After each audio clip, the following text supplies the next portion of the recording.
My name is Sue Subani King. Subani is an Arabic name from Palestine. I'm originally from North London. I now live in the Slough area. But when I was a teenager, I travelled to Israel, being told that it was a desert that had been turned into the land of milk and honey by Jewish immigrants. I got there and was horrified to hear that I should not speak to Arabs. I shouldn't get in a car with Arabs. They would rape me, murder me, steal my money. And I was shocked because I'd met Arabs in Morocco on a holiday and they weren't like that at all.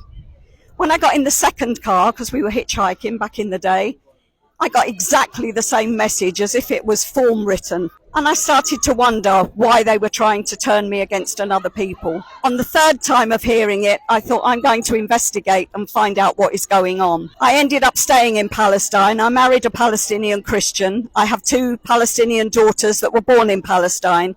And I lived there for 10 years and saw the apartheid as it was then, which is nothing compared to the atrocities and the apartheid that is going on now. And so for all those years ever since, I have been fighting this campaign.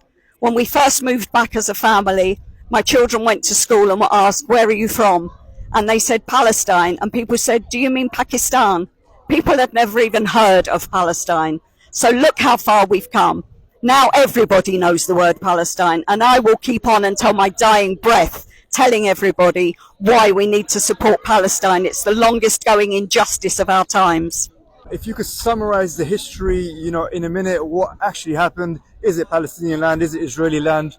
Okay, well, if you believe that anyone can claim a land from 2,000 years ago, I pity you, because if that's the case, most of us living in most of the world don't belong where we actually are and could all be kicked out. So that isn't a claim. If you listen to the Orthodox Jews, they also say that they are not supposed to have a land, that God didn't want them there. They're supposed to be dispersed throughout the whole world. So there's two reasons why Jews in Palestine was never a reason for them to go there. The whole thing was never about a Jewish homeland. It was always about a colonialist state. And the reason it was needed, as we've heard from Joe Biden fairly recently, if there was no Israel, we would have to create one.